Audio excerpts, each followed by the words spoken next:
Bapak Ibu yang berbahagia, sebagaimana kita ketahui bahwa pada bulan Rajab itu ada sebuah peristiwa besar yang dialami oleh Rasulullah SAW.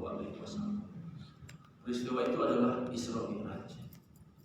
Isra adalah perjalanan malam yang dialami oleh Nabi dari Masjidil Haram di Mekah menuju Masjidil Aqsa di Palestina. Jaraknya itu kurang lebih 1.500 km. Orang Arab saat itu menempuh perjalanan dari Mekah ke Palestina itu kurang lebih 40 hari kalau naik kota. Kalau naik pesawat, saya pernah naik pesawat dari Jeddah ke Amman, ibu kota Yordania. Yordania itu Amman itu akses paling dekat kalau mau ke Palestina. Biasanya kalau kita orang yang mau ziarah ke Masjidil Aqsa itu penerbangan itu ke Amman, ke Jordan. Dari Jeddah ke Amman itu penerbangan hampir 1,5 jam. Nanti kira-kira ya sama dengan Jakarta Kuala Lumpur. Jadi pada Isra itu adalah perjalanan Nabi dari Mekah ke Palestina, ke Masjidil Aqsa. Setelah itu beliau naik ke atas langit ketujuh, bahkan melampaui langit ketujuh sampai ke Sidratul Muntaha. Kemudian beliau pulang lagi. Jadi Isra itu adalah perjalanan dari Masjidil Haram ke Masjidil Aqsa. Sedangkan Mi'raj adalah perjalanan Nabi naik dari Masjidil Aqsa sampai ke langit ketujuh. Dan kemudian beliau pulang lagi pada malam itu juga. Dalam Al-Quran disebutkan ayatnya yang saya bacakan. Asra bi'amrihi lailan pada suatu malam. Para ulama mengartikan lailan di situ adalah sebagian malam. Bukan semalam penuh 12 jam dari maghrib sampai subuh, tapi hanya sebagian malam saja. Bahkan Syekh Nawawi Banten dalam salah satu karyanya Nurul Bulan, beliau menceritakan, beliau mengutip riwayat yang menyebutkan bahwa ketika Nabi pulang Isra Mi'raj, tempat tidur beliau di Mekah itu masih hangat kene. Berarti belum lama atau perjalanan itu terjadi sangat singkat, sangat cepat. Ini adalah peristiwa Isra Mi'raj, peristiwa yang benar-benar luar biasa, istimewa, dan karena itu Isra Mi'raj menjadi mukjizat. Hadirin hadirat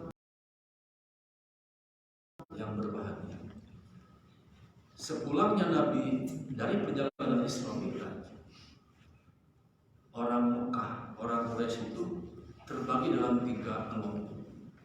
Ada 3 sikap orang Quraisy terhadap peristiwa Isra Mi'raj. Yang pertama, sikap atau kelompok yang menolak mentah-mentah peristiwa Isra Mi'raj. Kelompok ini dimotori oleh Abu Jahal. Dia menolak mentah-mentah meskipun Nabi sudah berhasil menjelaskan kondisi Masjidil Aqsa. Pintunya ada berapa, menghadapnya kemana, warnanya apa, di depan masjid itu ada apa. Dijelaskan secara detail oleh Nabi dan dibenarkan oleh orang-orang Mekah yang pernah ke sana. Tapi Abu Jahal dan para pengikutnya tetap kekeh tidak percaya. Ini kelompok pertama. Kelompok kedua adalah kelompok yang menerima tanpa keraguan sedikit, yaitu kelompok Abu Bakar As-Siddiq. Tanpa ragu sedikit pun Abu Bakar menerima kebenaran peristiwa Isra Mi'raj.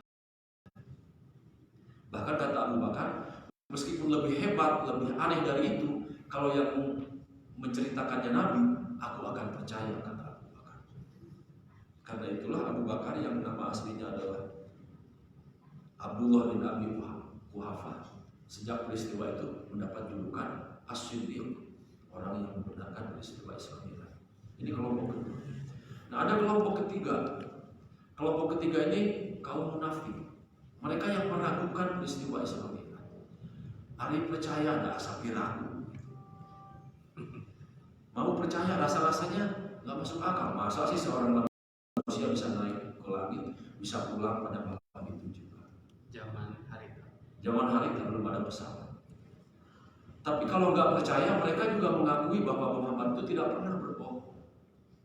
Makanya mereka ragu-ragu, ya, bimbang ragu. tidak terlalu dangdut, pecah 1.500. Orang munafik.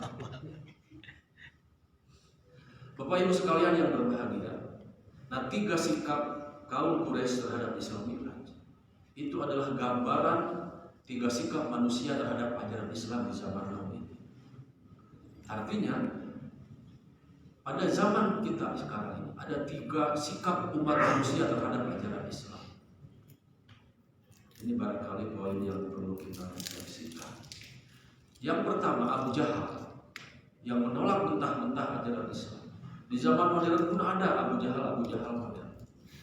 Ada orang-orang yang tidak mau menerima kebenaran Islam. Bahkan bukan sekedar tidak mau kebenaran, tidak mau menerima, bahkan mereka menyerang Islam, mendiskreditkan Islam. Mereka sudah menerima dakwah, sudah mendapatkan berita tentang ajaran Islam, tapi mereka tidak mau beriman. Allah sudah mengisyaratkan dalam Al-Quran di awal surah Al-Baqarah. A'angdartahum am lam tunzirhum la yu'minun. Sebelumnya innal ladzina kafaru sawa'un 'alaihim. Orang-orang kafir itu sama saja kata. A'angdartahum am lam tunzirhum. Mau kau beri peringatan atau tidak? La yu'minun. Mau ada yang iman, mau ada yang percaya. Tidak akan pernah iman. Kenapa? Karena hati mereka itu sudah ditutupi oleh kesombongan. Khatamallahu ala qulubihim wa ala sam'ihim wa ala absarihim ghishawa. Hati mereka, mata mereka, pendengaran mereka sudah tertutup dari jalan hidayah. Bahkan sebaliknya, mereka bukan hanya menolak ajaran Islam, justru mereka melakukan serangan-serangan, mendiskreditkan Islam. Siapa itu Abu Jahal modern? Yang mereka yang tidak suka kepada Islam. Barangkali Eropa, Barat, Amerika, Yahudi, yang mempropagandakan Islam sebagai agama yang misalnya pendukung terorisme, apalagi anti hak asasi manusia, sumber kekerasan dan lain-lain. Mereka membuat rekayasa fitnah bahwa Islam itu adalah terorisme dan lain-lain. Itu semua mereka lakukan karena kebencian mereka terhadap Islam. Bahkan lebih dari itu, Bapak Ibu sekalian, ini juga perlu kita waspadai. Mereka berusaha menghancurkan Islam. Cuma menghancurkan Islam itu bukan melalui perang fisik, mengusir umat Islam dari tanah kampung halaman, tapi dengan cara merusak akhlak umat Islam. Umat Islam tidak perlu diserang, tidak perlu diusir secara fisik, tapi generasi mudanya dijauhkan dari agamanya. Saya pernah baca sebuah buku yang kita boleh percaya boleh tidak, bahwa katanya di antara strategi Barat menghancurkan Islam itu melalui 9 F. 9 F. Yang pertama food, makanan. Seolah-olah generasi muda Muslim itu nggak keren kalau belum hobi makanan-makanan cepat saji bikinan luar. Kalau generasi muda Kota Bandung masih suka awu, dodong kali, rasa-rasanya dianggap belum keren. Gemblong kalau di Pandeglang yang uri, keren.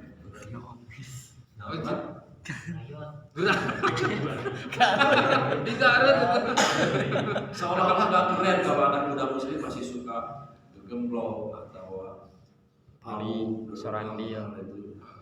Atau apakah namanya harus food? Entah ganti-ganti ya, kemasannya ya. Oke. Food ya. Kemudian fashion, pakaian, artis-artis ya. Malam ini misalnya artis Barat pakai baju yang modis, yang terbaru. Besok atau lusa sudah ditiru oleh generasi Muslim di Indonesia. Seolah-olah kaum muslimah yang berjilbab itu dibuat minder. Kita pernah mengalami masa-masa itu pada masa lalu. Di beberapa negara Muslim juga termasuk di Arab pernah ada kejadian seperti itu. Ketika perempuan muslimah berjilbab itu dibikin suasana seperti terisolir atau malu, tidak nyaman atau kurang diberi prioritas dalam pelayanan publik dan lain-lain. Food fashion, film, tidak boleh kita pungkiri film itu. Kita menghargai karya seni, tapi jangan lupa Barat dan pihak-pihak yang anti Islam berusaha meracuni umat Islam melalui film. Di Indonesia banyak film-film hantu, ya, film-film juri. Itu sebenarnya tidak sejalan dengan akidah Islam, Bapak Ibu sekalian. Tapi laku. Ya itulah. Dalam Islam orang yang sudah mati ya sudah di alam barzah. Gak bisa gentayangan, kubur binan ya, kemudian di ya, intinya itu merusak secara perlahan. Itu adalah pendangkalan akidah. Tadi disebut food fashion film, kemudian finance, keuangan. Barat menguasai keuangan dunia, negara-negara Muslim dibikin lemah secara ekonomi, memiliki utang dan lain-lain, ketergantungan kepada Barat. Coba lihat produk-produk yang kita pakai, ya, kebanyakan kan bikinan luar. Tapi itu adalah bukan dari Islam. Oh ada ya salapan. Karakopan. Karakopan ya. Masih ada 5 lagi berarti. Iya F non ya. Ada apa? Fun. Kesenangan. Hura-hura, pesta itu dihitungkan sebagai budaya. Padahal itu adalah salah satu Barat memasukkan ideologi mereka melalui. Sekali lagi kita boleh percaya atau tidak dengan konsep sebenarnya, tapi siapa pernah baca? Fun, freedom, kebebasan, budaya hidup yang bebas, seks bebas dan lain-lain. Ya sebenarnya kenapa kata juga? Coba deh lah ini. Oke, karakter. Jadi ingat. Jadi Bapak Ibu sekalian, poinnya adalah kelompok Abu Jahal modern itu ada di zaman dulu, yaitu mereka yang menolak mentah-mentah ajaran Islam. Bahkan lebih dari itu mereka berusaha menghancurkan Islam melalui dekadensi moral. Mereka mengupayakan dekadensi moral pada generasi muda Muslim. Ini yang pertama, kelompok Abu Jahal modern. Yang kedua, kelompok Abu Bakar modern. Insya Allah kita termasuk di sini. Siapa itu? Yaitu umat Islam yang meyakini dengan sepenuh hati, kebenaran ajaran agama, mengamalkannya tanpa ada keraguan sekalipun, tanpa ada keraguan sedikit pun. Sami'na wa ata'na, meyakini sepenuhnya bahwa semua perintah Allah itu pasti akan membawa kebaikan dalam hidup kita, dan semua larangan Allah pasti di dalamnya ada rahasia besar untuk kebaikan hidup kita juga. Ini kelompok Abu Bakar modern, yaitu orang-orang yang beriman. Insya Allah kita termasuk di dalamnya, yang menerima ajaran Islam dengan sepenuh hati, meyakini dan kemudian berusaha menjalankannya dalam kehidupan sehari-hari. Nah, kelompok yang ketiga, kelompok munafik, juga ada di zaman sekarang. Siapa itu? Mereka yang milih-milih dalam beragama. Kalau ada ajaran agama yang sejalan dengan akal pikiran atau hawa nafsu mereka mau menjalankan. Tapi lalu kira-kira cek maranehana untuk nama, sekiranya tidak sejalan dengan akal pikiran mereka, atau di situ mereka merasa tidak akan mendapatkan keuntungan apa, pilih-pilih. Allah memberikan isyarat dalam Al-Quran. Afatu minu nabi ba'dil kitab wa takfuruna nabi ba'd. Kenapa kalian beriman terhadap sebagian ayat dan mengingkari sebagian ayat? Jadi kelompok munafik modern ini adalah mereka yang baru mau menerima ajaran Islam jika itu sejalan dengan akal pikiran mereka. Mereka berpegang terhadap hadis yang ternyata ini menurut sebagian ulama ini adalah hadis yang umum. Ad-dinu huwal aql, la dina liman la aqla. Agama itu adalah akal. Tidak ada agama bagi orang yang tidak berakal. Mereka memahami hadis itu bahwa semua ajaran agama itu harus sejalan dengan akal sehat. Maka doktrin-doktrin atau ajaran agama yang bertentangan dengan akal sehat menurut mereka itu tidak perlu dilaksanakan. Tidak heran misalnya sekarang kita dengar ada istilah pernikahan sejenis. Kenapa harus dilarang? Itu kan logis gitu menurut. Kemudian misalnya dalam hal kewarisan, mereka menolak sistem kewarisan laki-laki memperoleh 2 dan perempuan memperoleh 1. Mereka lebih meyakini bahwa keseimbangan 1 berbanding 1 itu adalah lebih adil. Banyak sekali ajaran-ajaran atau konsep-konsep yang mereka munculkan dan mereka sebut itu sebagai ajaran yang sejalan dengan akal sehat. Bapak Ibu sekalian, lalu bagaimana sikap kita di zaman sekarang ini terkait dengan 3 kelompok sikap manusia itu terhadap ajaran Islam? Bapak Ibu sekalian, di antara poin yang perlu kita fahami bersama, ajaran Islam itu secara garis besar terbagi. Yang pertama, ajaran yang ta'akkuli atau ma'qulul makna, bisa dicerna dengan akal sehat kita. Ajaran Islam itu ada yang sebagiannya itu adalah ta'akkuli, sejalan dengan akal pikiran kita, bisa dicerna, bisa dirasionalisasikan. Contoh, kenapa sih kita itu harus bersedekah atau berzakat?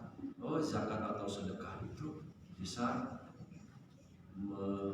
menghindarkan atau mencegah kesenjangan antara si kaya dan si miskin.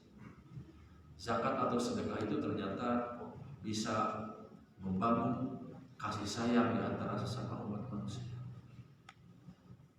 Kenapa sih misalnya kita harus atau kita dilarang mencuri? Oh, karena mencuri itu membuat kehidupan menjadi tidak harmonis.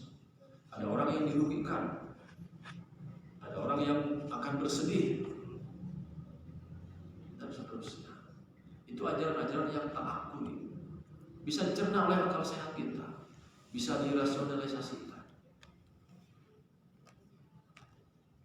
Terutama ibadah-ibadah yang sifatnya ibadah sosial, seperti tolong menolong. Kenapa sih kita harus berbuat baik pada orang tua, ayah ibu kita? Itu bisa dipahami oleh akal sehat kita. Wajar dong ayah ibu kita yang mengandung kita 9 bulan, membesarkan kita. Ayah kita yang mencari nafkah, membiayai kita, menyekolahkan kita. Sudah seharusnya lah kita sebagai anak menghormati dan memuliakan mereka. Ini ajaran Islam yang ta'akkuli, bisa diterima oleh akal sehat. Tapi jangan lupa ada juga ajaran Islam yang ta'abbudi. Apa ta'abbudi itu? Tidak bisa diterima oleh akal sehat, nggak akan masuk. Melainkan harus kita terima dengan hati dan jiwa. Apa contohnya? Ya, Islam Miraji di antaranya. Di pikiran nepika pusing, nepika Allah oke, nepika orai asap kenal yang jauh. Asap kenal yang jauh. Moal hati Islam Miraji ku akal manusia. Saya pernah dengar perumpamaan yang disampaikan oleh seorang penceramah. Misalnya Kang Holis dari Kleden mau ke Cimahi, berangkat pagi-pagi pakai motor dari sini ke Cimahi bisa berapa? 30 menit. Bisa. 30 menit. Berangkat Kang Holis jam 7 pagi dari Kleden bawa motor ke Cimahi, bawa oleh-oleh rambutan. Kalau kata orang Batak dulu, rambutan dimasukkan ke kardus. Mau ke rumah saudaranya di Cimahi, berangkat jam 7. Begitu sampai Cimahi setengah 8, kebetulan saudaranya lagi gak ada, lagi keluar. Kang Holis pulang lagi ke Kleden, sampai ke Kleden jam 8. Oleh-oleh rambutan pun dibawa lagi, dibuka di Kleden. Ternyata di dalam rambutan itu ada semut, aya sirup. Kabawa ke Cimahi balik deui ka Kleden. Eta si sirup teh keluar tina kardus. Panggih jeung sirup nu aya di Kleden. Ketemu dengan semut yang ada di Kleden. Aing tadi tos di Cimahi. Kira-kira semut yang ada di Kleden akan percaya atau tidak? Tidak akan percaya. Bagaimana mungkin katanya kamu sebut dari jam 7 ada dengan saya di sini? Bagaimana mungkin kamu bisa ke Cimahi dalam waktu bolak-balik 1 jam? Tidak akan sampai otak si sirup untuk memikirkan perjalanan ke Cimahi bolak-balik dalam waktu 1 jam. Otak kita juga begitu, tidak akan sampai. Ada beberapa ajaran dalam Islam Bapak Ibu sekalian yang memang ta'abbud, tidak bisa kita terima dengan akal sehat. Nabi Isa alaihi salam beliau terlahir tanpa ayah, itu tidak akan masuk oleh akal sehat. Tapi kalau Allah menghendaki, idza arada syai'an an yaqula lahu kun fayakun. Nabi Isa alaihi salam lahir tanpa ayah. Nabi Yunus alaihi salam 40 hari di dalam perut ikan, pengap, bau, gak ada oksigen. Tapi kalau Allah menghendaki, beliau tetap masih bisa sehat walafiat. Demikian juga contoh-contoh yang lain. Dalam masalah ibadah, Bapak Ibu sekalian, ketika kita sudah berwudu mau sholat, kemudian misalnya mohon maaf kita buang angin, batal wudu kita. Maka setelah itu kita harus wudu lagi. Kenapa ketika kita wudu lagi yang dibasuh ke muka, kedua tangan, rambut, dan kaki? Kenapa yang dibasuh itu bukan daerah organ tubuh yang tadi mengeluarkan angin? Itu tidak akan bisa dicerna oleh akal sehat. Demikian juga jumlah rakaat sholat. Kenapa subuh itu hanya 2 rakaat? Kenapa itu 8 rakaat sekalian senam pagi? Itu tidak bisa kita cerna dengan akal sehat. Melainkan harus kita terima apa adanya. Kita terima dengan hati dan keimanan. Kata Syekh Izzuddin Ibn Abi Salam, ulama besar dan kalangan Syafi'iyah, wafat tahun 660 Hijriah. Dalam kitabnya Qawaidul Ahkam, beliau menyebutkan ajaran agama yang ta'abudi itu adalah ijlalan lirabb, sebagai bentuk pengagungan kita terhadap kekuasaan Tuhan, sebagai bentuk kesadaran kita akan keterbatasan ilmu kita manusia. Ini yang harus kita pahami, bahwa ajaran Islam itu ada yang bisa diterima oleh akal sehat, tapi ada juga yang harus kita terima apa adanya dengan hati dan keimanan, dan tidak perlu didiskusikan. Kalau ajaran Islam itu semuanya harus rasional, kalau ajaran agama itu semuanya harus bisa diterima oleh akal sehat, agama akan kehilangan nilai-nilai spiritualitas. Ajaran agama itu akan kering, akan gersang, akan kehilangan nilai-nilai esoteris, makna-makna spiritualitas. Akan bosan kita beragama kalau seperti itu. Kalau semua konsep Islam, perintah atau larangan, semuanya harus dirasionalisasikan, kita akan sampai pada titik kebosanan beragama. Karena itu Bapak Ibu sekalian, dari 3 sikap umat Islam terhadap, atau 3 sikap manusia terhadap Islam kita, sekaligus 3 sikap manusia terhadap umat Islam yang patut kita tamadani dan kita ikuti adalah sikap Abu Bakar As-Siddiq, yaitu mereka yang meyakini sepenuhnya kebenaran ajaran agama, mereka yang menerima dengan sepenuh hati, menyadari keterbatasan manusia, keterbatasan akal, keterbatasan ilmu, meyakini dengan sepenuh hati bahwa tidak semua ajaran Islam itu bisa dinasionalisasikan, melainkan ada yang harus kita terima dengan hati dan keimanan. Kalau kita memiliki pemahaman yang kuat tentang ini, insya Allah beragama itu tidak akan terasa sebagai sesuatu yang memberatkan. Insya Allah dalam menjalankan kehidupan atau menjalankan ibadah, kita tidak akan merasa terpaksa atau berat, melainkan kita akan mampu menikmati. Itu barangkali menulis sekedar refleksi atau renungan terhadap peristiwa Isra Mi'raj di bulan Rajab yang baru saja berlalu. Mudah-mudahan ada manfaatnya. Mohon maaf atas segala kesalahan. Wallahul muwaffiq ila aqwamit thoriq. Wassalamualaikum warahmatullahi wabarakatuh. Waalaikumsalam warahmatullahi wabarakatuh.